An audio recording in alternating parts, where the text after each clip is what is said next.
picked up any of the tendencies from the Grinch. We'll get to that in a little bit.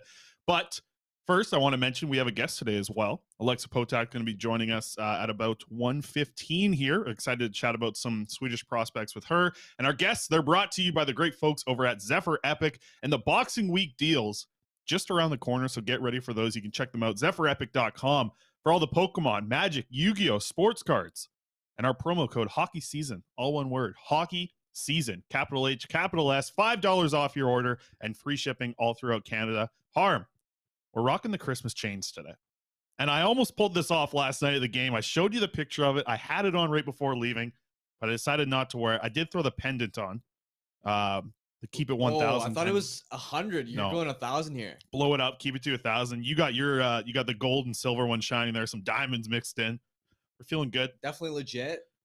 You know what? This happens actually now that I think about it, because Alexa's going to be like, what the hell are these guys wearing? This is what they look like all the time. Because we did this with when Jet Wu joined the show. Quads was in his like oversized like comfy hoodie thing. Oh yeah. And then like he's like, oh, like right when we started, like he was like, oh, sorry, Jet, I forgot that I'm wearing this. And Jet was like, oh no, it's fine. I have like the same hoodie actually as well. So maybe Alexa will be like, oh, I have the same chain as well. Let me throw it on real quick. I somehow doubt that. Hey, we got a lot to get to, and it's our final show here before Christmas. We'll have some fun near the end of the episode, but we can have some fun actually talking about the Vancouver Canucks as well, because Pettersson, coming off of a sickness, he was sick last night as well. With 5 points in the game, the shootout winner. Let's just dive right into what we saw last night.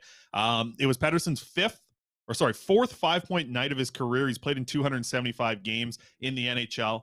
For the fourth time, he's put up 5 points. Just an incredible game throughout. He's now up to 39 points in 30 games this season.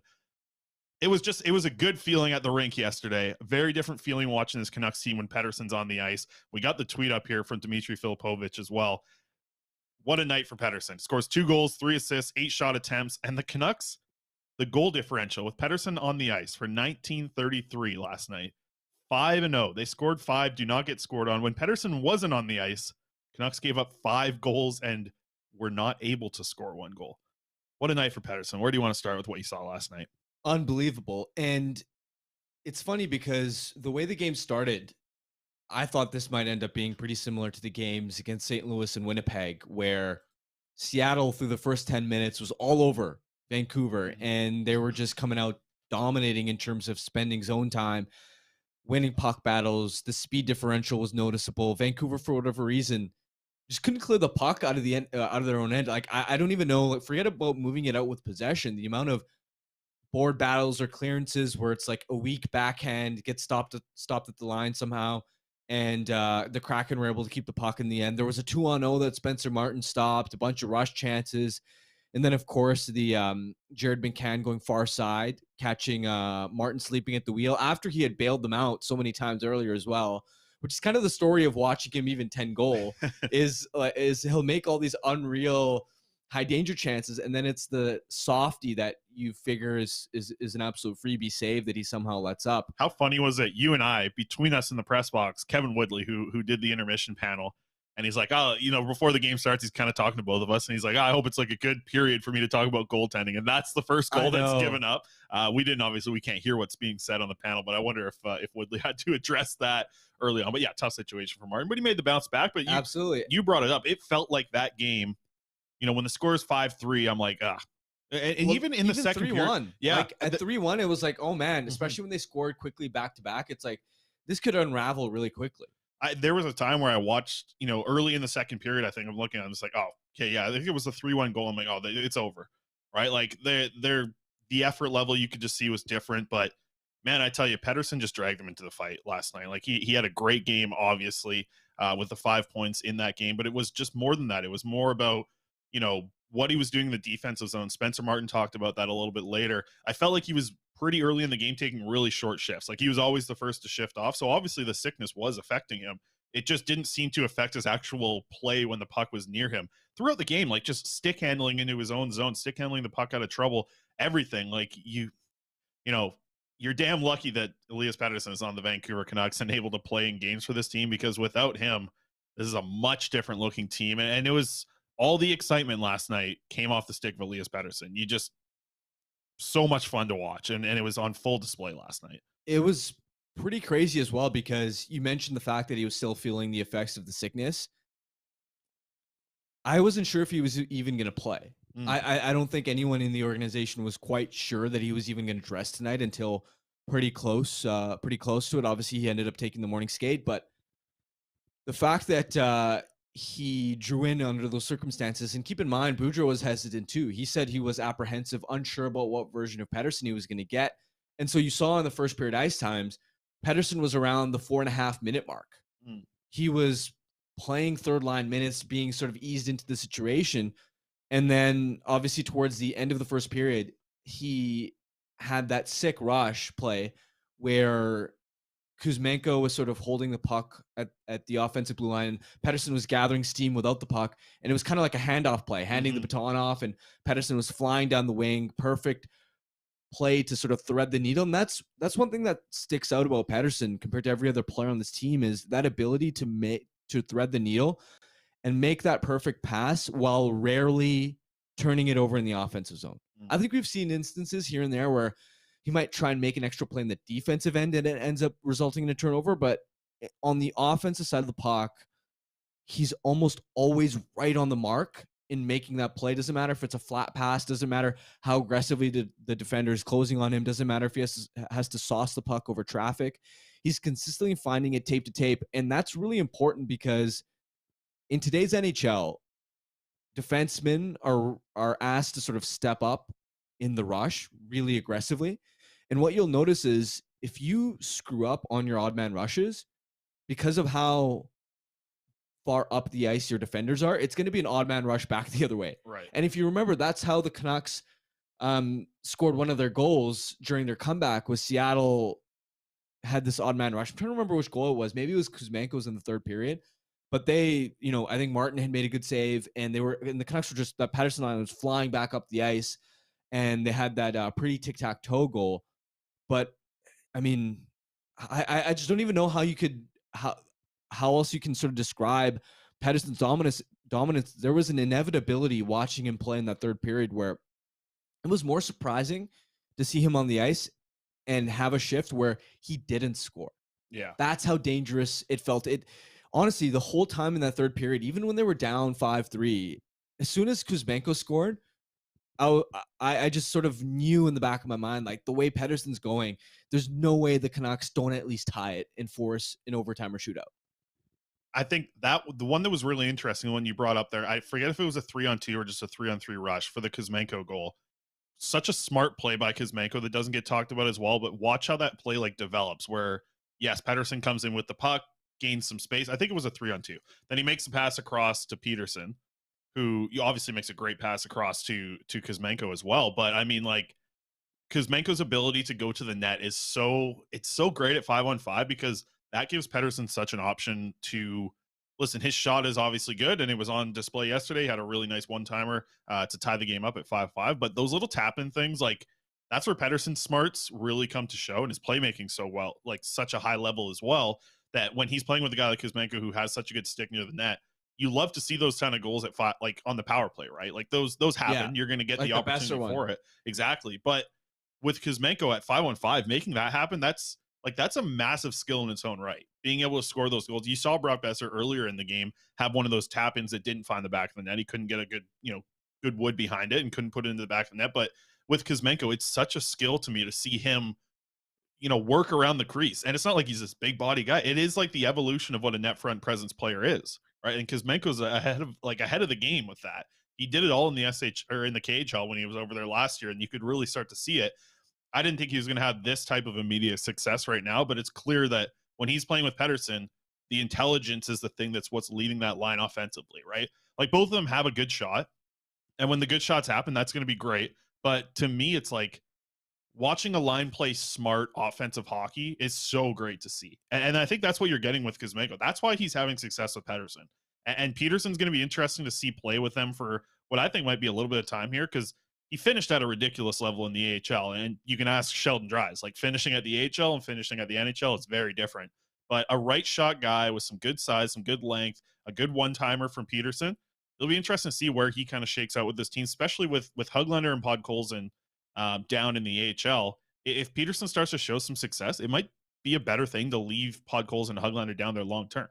Absolutely. I mean, that was really the issue for Podkolzin and Höglander in terms of their fit whenever they'd play with Pettersson is you would see positive attributes in terms of their ability to make plays, how they got open, but time and time again, they seem to, at least this season anyway, struggle to bury their chances and actually finish and capitalize on them. And you can't afford to have that when Pettersson's on the ice.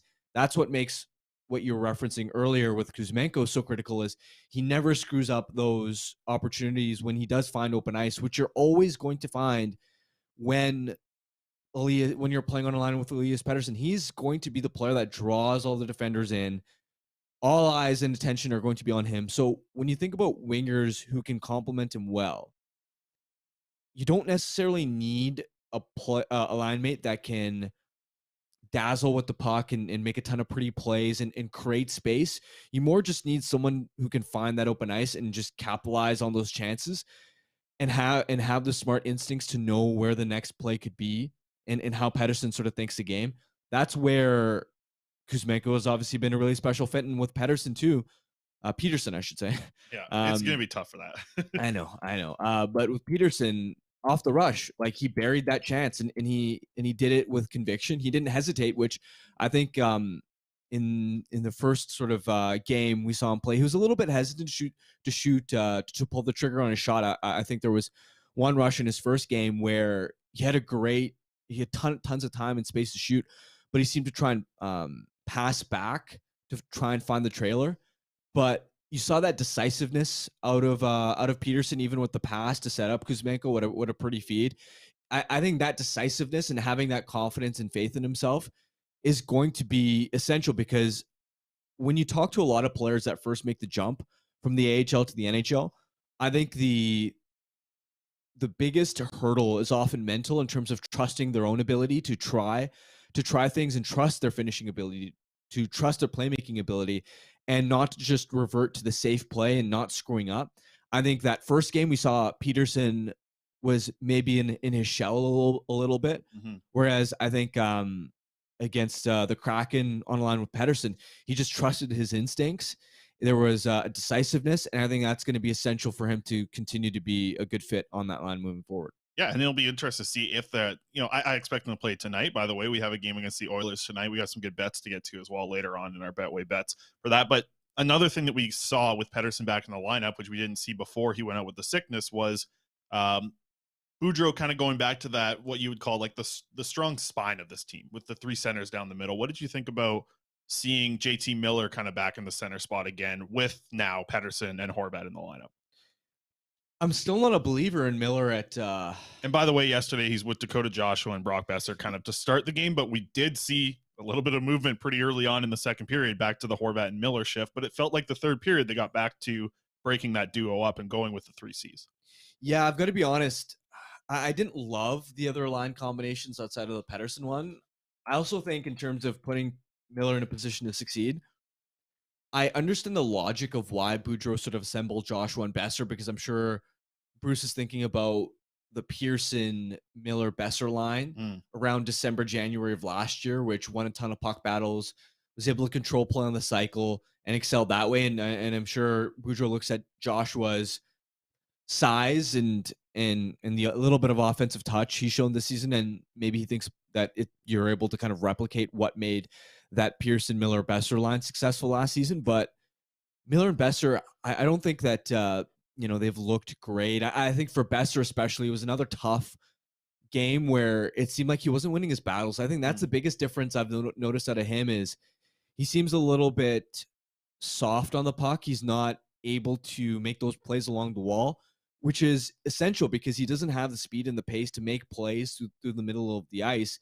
And if he's not able to do that, then you're putting, I think, an unfair amount of weight on JT Miller's shoulders to really drive an even strength line. Whereas I think he needs players who can also sort of help transition the puck up the ice and sort of take that responsibility off his shoulders. So yeah, with Miller at center, it wasn't an ideal fit, but I also don't think he was necessarily in a great position to succeed because Esser really wasn't living up to his potential on that line, I thought. And it'll be interesting to see what happens, with Pettersson back into the lineup if they want to go with that, because it feels like Bruce Boudreau kind of talked about it earlier in the season that he needed to see JT Miller get going a little bit more on the wing before he moved him to center. But he's also told us in the past couple of weeks here that that's where he wants to get him back to. That's where he thinks, that's where JT Miller tells him that's where he wants to play. He wants to play as a center. Um, I wonder if you need to wait for the Horvat trade to really go about that. And it's going to be very interesting to see how this team looks, when the Horvat move happens.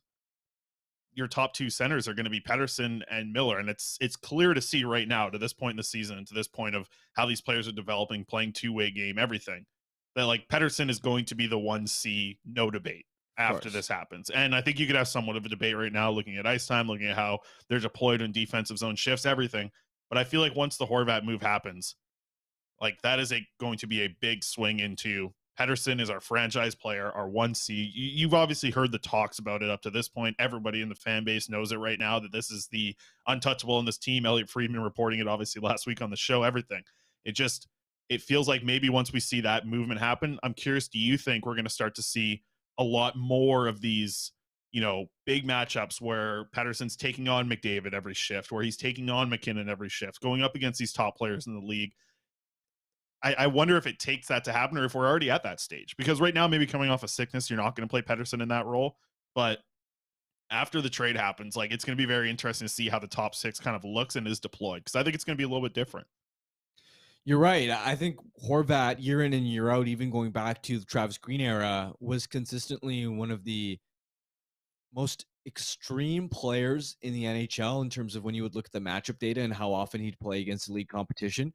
So you're essentially subtracting your matchup centerman, who Horvat isn't ideally suited to that role anyway, but he's been used, right? He's in the coaching staff's eyes, with Boudreau and with Green sort of been that go-to figure, and you remove him from the equation and you consider with JT Miller, forget absorbing matchup minutes against the other team's best players. Yeah. We're just hoping he can play center period and excel there and play up to his potential. So I definitely don't want him in that position where he's having to go up against McKinnon and Matthews and McDavid every night, because if he's only focusing on defensive results, not only does he not have the awareness to really excel in that role, and you're asking him to sort of play to his weaknesses, but it's going to take away from what he can do offensively, which is when you're going to be paying him $8 million as of next season, you're going to need him to produce at an elite clip. So Pettersson absolutely is going to have to sort of absorb that role, and frankly, he's ready for it when you look at the maturation of his two-way game. Yeah, absolutely. And you're seeing that. That might be the biggest thing that's growing this year, is people really starting to see it. He's ready for that 1C matchup. And the other thing too is, if the Canucks weren't a tire fire, Pettersson would be a dark horse in the MVP conversation. Yep. I don't think he'd be able to catch, you look at the point differentials and whether it's a McDavid or you look at Jason Robertson even, I don't think he'd be in the conversation as a favorite or anything. But instead of Elliot Friedman on Hockey Night in Canada talking about how the Canucks are a tire fire and where they may go next, which, by the way, is absolutely that's the most important storyline around this team. Instead, the conversation would be around nationally would be, wow, look at the year Pettersson's having.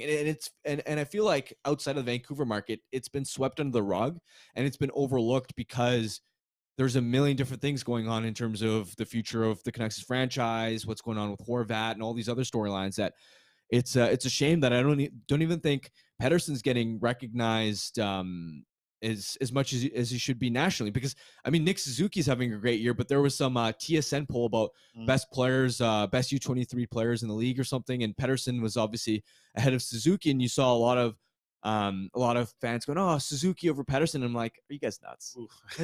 I love Suzuki; he's had a great year, but they're not close when you also factor in the evolution of Pettersson and the weight that Pettersson's having to carry right now too. Right? Exactly. That's a lot. All right, we got another Elias Pettersson to talk about. We got a great guest to talk about him with. So we got Elias Pettersson, we got Jonathan Lekarmaki, both of the World Juniors. We're happy to be joined by Alexa Potack from Dauber Prospects, who I believe, Alexa, you told me you're heading over to Sweden pretty soon as well. You're getting away from the World Juniors as far as possible, but we're excited to get you back on here to chat about some Swedish prospects. I guess we'll just start there with the two players at the World Juniors. Jonathan Lekarmaki, Elias Pettersson, actually playing right now. I'm not sure if you were watching the game or not. I caught the first period and a half. But let's get started with those two, Lekarmaki and Pettersson. What do you think their roles are going to be here at this World Junior Championships? I think that it's a very young team and a very inexperienced team at World Juniors, especially on the defensive side. So I think that in terms of Pettersson, it's his role to take to be, a big defenseman on that team and to lead the D core there. I think that obviously there are other people that will be challenging him for that, but I think I've liked a lot of what I've seen from him this season, and I think he's, I know he was playing on the third pairing today, but I think that there will be a possibility, if he's playing well, I think the coaching staff, since it's a team that, especially on the defensive side, doesn't have the strength that it's had in the past. I think whoever's playing well will get minutes. I think there's not going to be as much of a legacy or this guy plays really well over in Sweden. I think, the good players will get probably a few more chances than the people they don't have as high expectations for. But I think if he can go out there and show his dominance and play the way that he has been playing in the SHL recently, I think that, we could see a lot of him. In terms of Lekarmaki, it's a powerful top six for Sweden this year. They've got a lot of top prospects and very talented players in their top six. I think it's going to be hard to break. They separated the Djurgården trio today. I caught a bit of the first period there. Left him on the third line, moved the other two up. I think he's going to need to earn his time. He hasn't played well enough in Sweden this season that he's going to just be handed opportunities on this team to play top 6 minutes. I think, barring any injuries or unforeseen circumstances with this team, he's really going to need to outwork those top 6 players to get top 6 minutes. If that doesn't happen, I think you're going to see a lot of him on the third line. I'm so happy to hear the way you started that with Pettersson, the way that they Yeah. say it back there.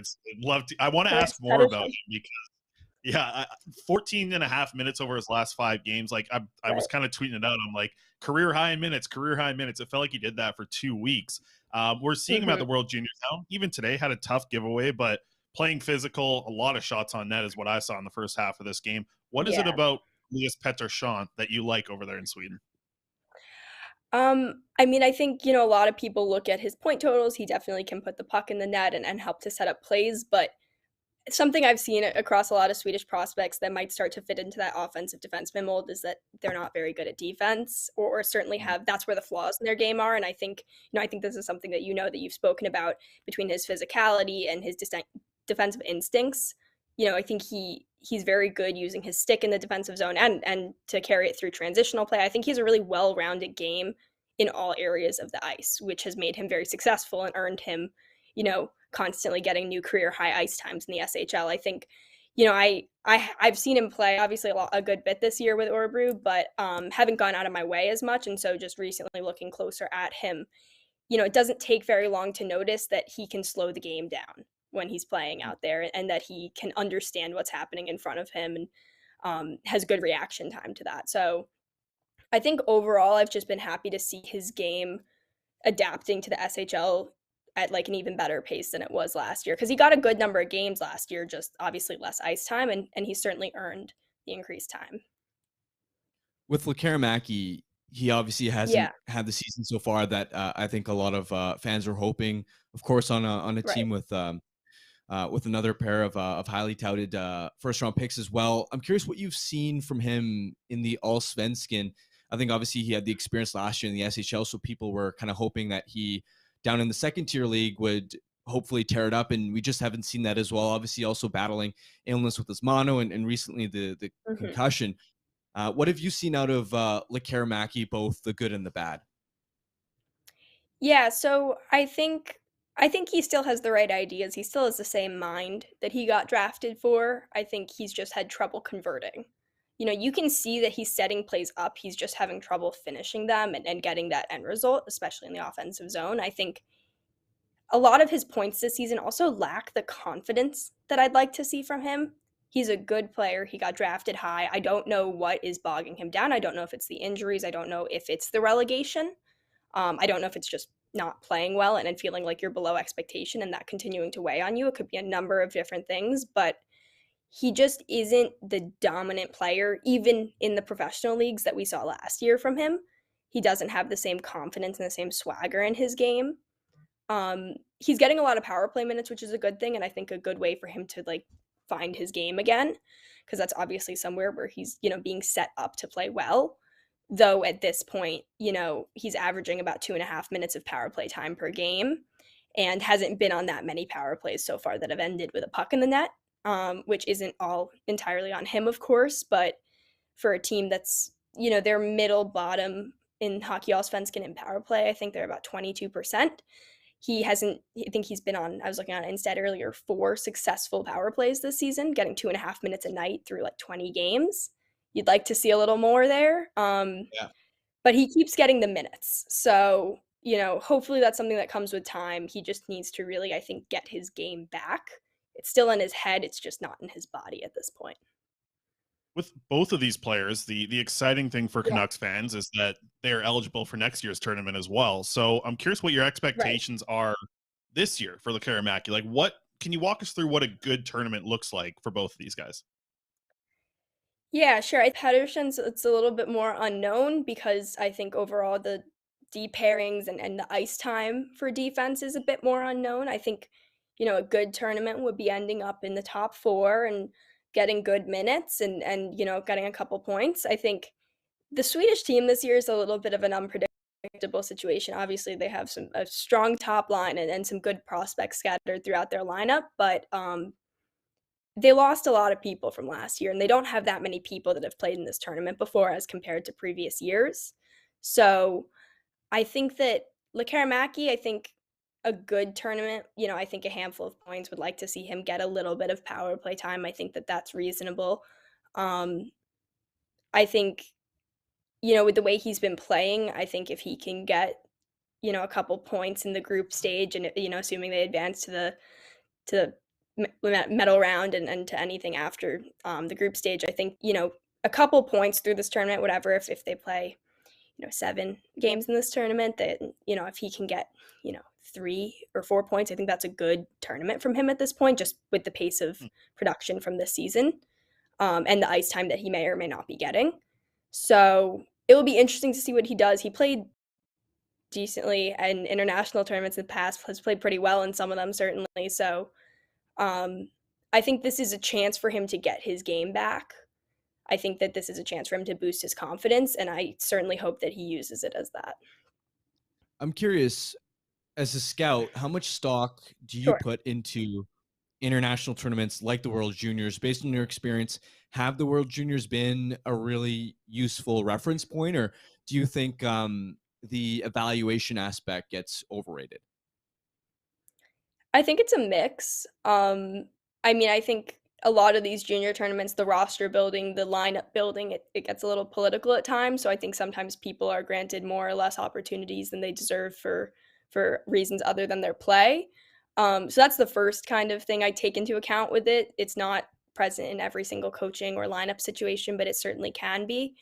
I think it's maybe slightly different for me being a European scout versus people who scout the CHL or the USHL or people in the NCAA because, a lot of the best players playing that are draft prospects or people already drafted have gotten to play against men and have played professional hockey. So I think I might view this tournament a little bit differently. I think this is an interesting look at how they compete against people their age within their country if they're already playing in the SHL, but also how they stack up to other, youth team or U21 teams. I think that's the interesting look for me because some of these players, when they play in the SHL or Hockey Allsvenskan, they're not getting a lot of opportunities on special teams or just a lot of ice time in general. So I think that this can help me with those players and can help to also just look overall at the draft class for this year. I know there's a few players. I think it'll be a better look at some of the U18 tournaments, certainly just for this year's draft class. But it's helpful, but it's certainly not, I think, the role it plays maybe with people that scout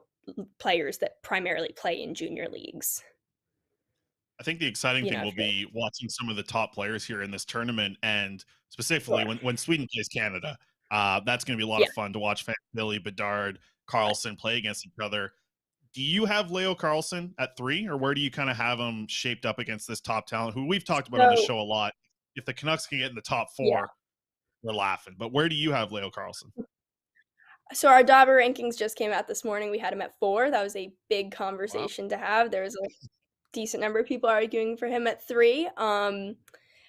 He's a great player. Like, you know, there's a lot of things I could write up about specific aspects of his game, but he is confident, well-rounded, and successful at the professional level at rates that, you know, you can look at like NHL greats that hail from Sweden, and those were their production rates at the SHL around this age. So I'm not saying that's what his result will be in the NHL. Who knows what it's going to turn into, but he is setting himself up for a lot of success in the NHL. And just overall his ability to score and, you know, have a real offensive presence and dictate the pace of play in the SHL is something that's really, really special in his game. I think a lot of players, when they play in the SHL, they can hang with the SHL players that maybe are more experienced than them, but they often don't set the tone.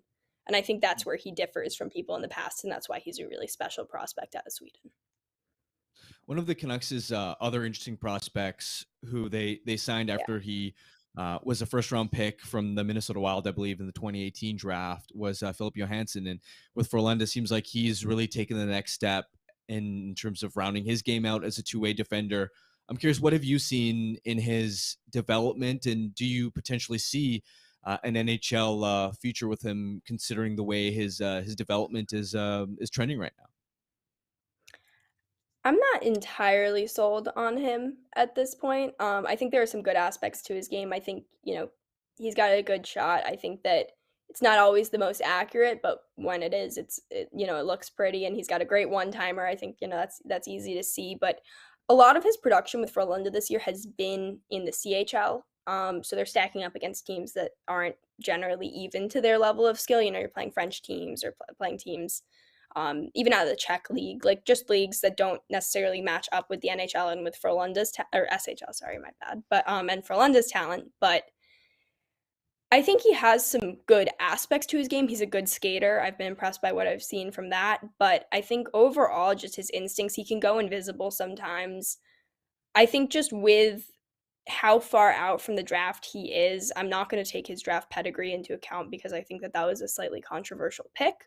But just in terms of his age and where he should be at to be on track to play in the NHL, there are other people his age that would have been his draft class that weren't drafted that I think maybe could deserve it more, or around his age that weren't drafted. And I think I'm not sold on an NHL career for him. I think maybe there's a chance if he finishes the season strong, maybe you could see him in the AHL next year, but I don't necessarily know that I see an NHL future for him.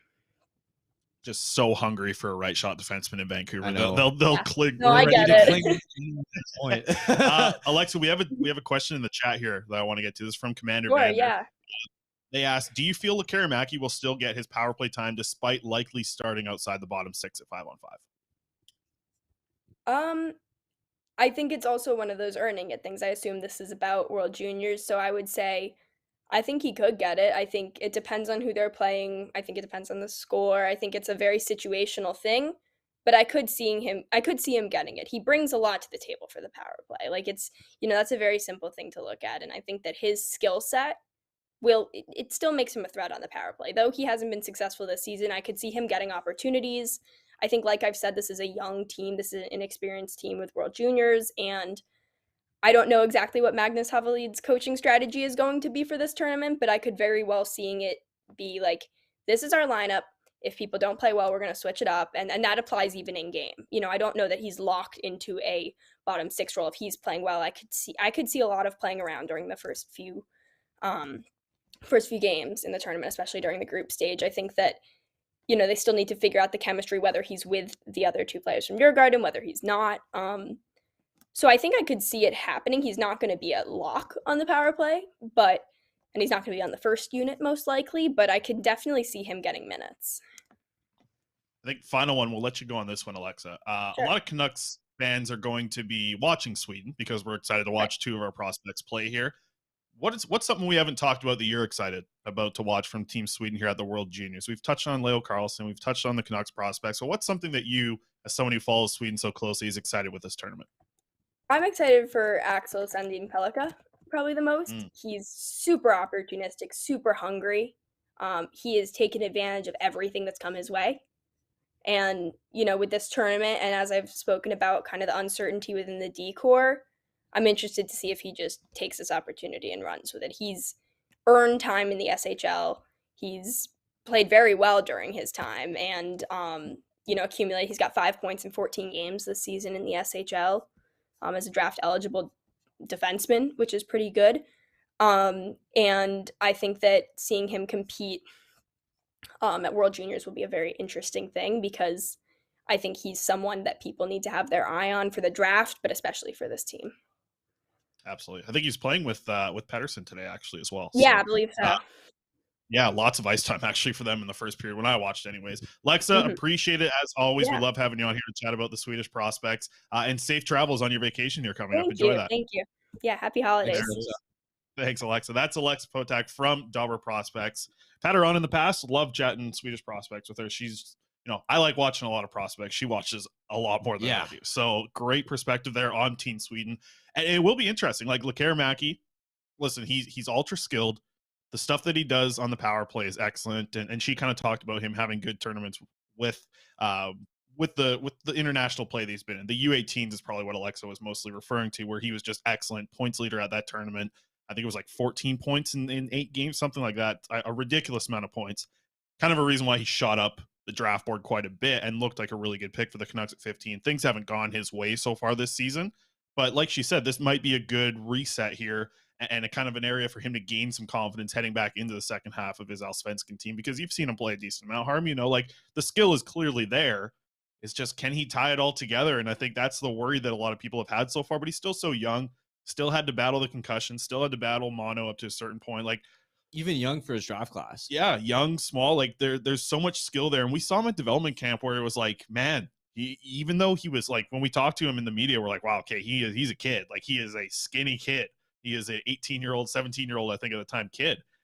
Making me and quads look like men. Yeah, you guys are, beefing up. You're going to wear the chain next time you talk to him. But like, his shot still popped. Like, for the size that he was, for the strength that he likely has, his shot really popped at development camp. There's some serious skill there. The question is if he can tie it together at 5-on-5, because right now, up to this point in the season, he hasn't been able to do that at all. Yeah, and even at these World Juniors, considering how young he is relative to the competition, I'm not expecting him to drive the bus at even strength. If he can end up, as long as he's not one of the players who's stapled to the bench, during high leverage moments, himself there. Like, if he puts himself in that spot. Like, as long as he doesn't make the sort of mistakes that ends up, it results in him justifiably being on the bench in, let's say, the third period of a tight game against a team like Canada or the United States. I think that's a win in terms of gaining even strength trust and trending in the right direction with his with the responsibility of his 5-on-5 game. And then where I'm expecting him, or where I'm hoping him to actually make a difference, is hopefully in the power play, where he has more time and space to operate, and you can see some of those special individual skills maybe off the half wall or something.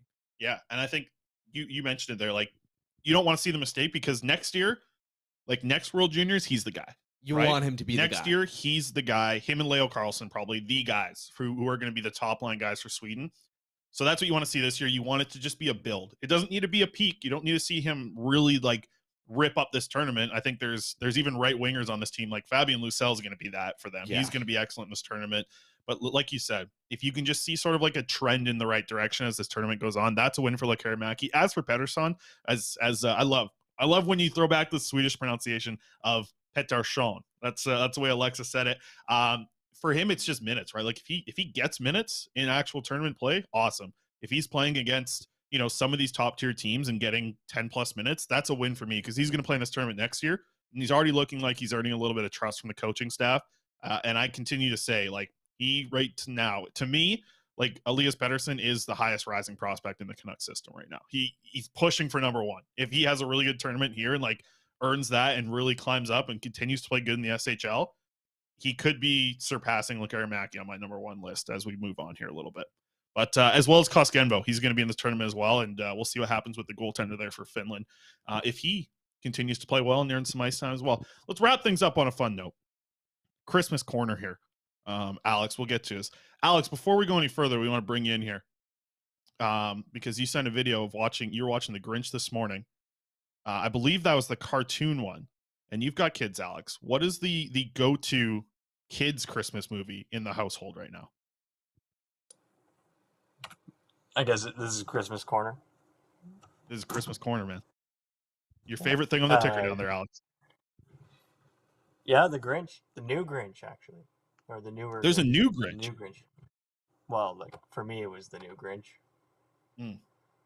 What about, are the kids scared of the old Grinch? I've heard that around a little bit. Like the actual live action Grinch, does it scare the kids? No, like he goes through all his emotions watching that. We're not fond of the scene where the young baby Grinch is angry and throwing the Christmas tree and destroying the room because our young 2-year-old has decided to do that now. So that's a lot of fun. Oh geez, yeah. Maybe stick with the cartoon one then for the next little bit here. But I wanted to wrap up a few other things before we get in here. Let's look back on the year that was, Harm. What was the most fun thing for you covering the Canucks in the year of 2022? You're not here next week. We're going to give you the Friday off to let loose on your New Year's Eve weekend. But what was the most fun thing for you in 2022 covering the Canucks? What did you have the most fun doing?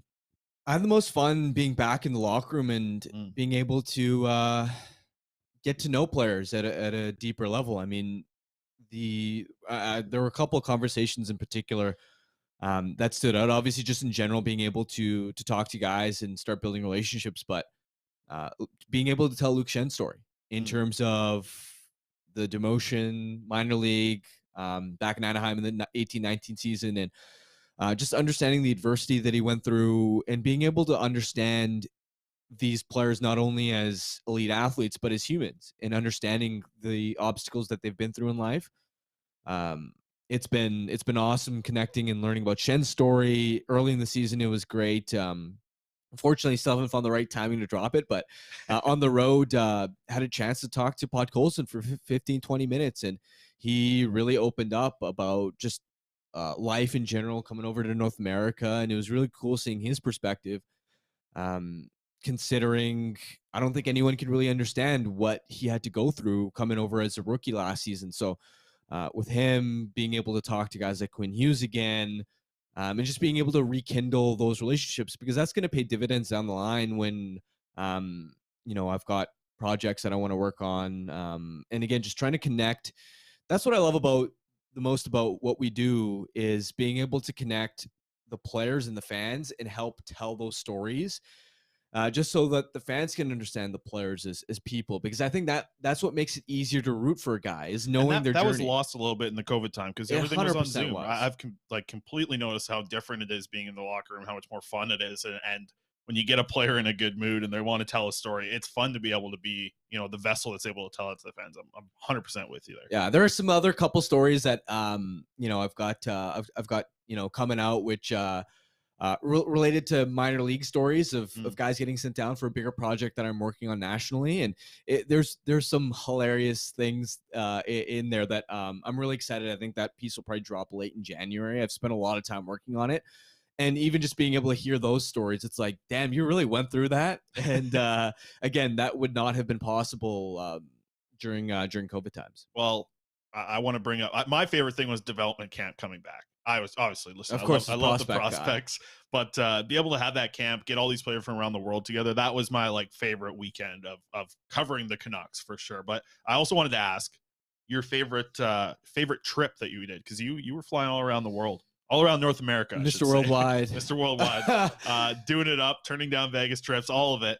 You're going to bring that chain with you next time you go. Of course. But what was your favorite trip this year? New York, for sure. The week there in Manhattan, because they end up playing all three of those teams, Rangers, Devils, and Islanders in that area. Right. So I just stayed in Manhattan. And so Drance had recommended going out to Comedy Cellar on a Tuesday night. And I'm just thinking, usually it's just amateur comedians. So you go there, it's like underground sort of dive bar-y sort of atmosphere, maybe like 30, 40 people in the crowd. And so, you know, there's some amateur comedians really, really, really good. And there's dinner included. It's like 30, 40 American dollars, and you get dinner included as well. It's a great deal. You're like, 10, 15 feet from the stage. And then around half an hour into the program, Dave Chappelle walks in, and Dave Chappelle is all of a sudden performing for the next hour. Then you get Chris Rock, and Chappelle and Rock are performing. They're like 10 feet away. I'm like, this experience is worth hundreds of dollars right now. And That's crazy.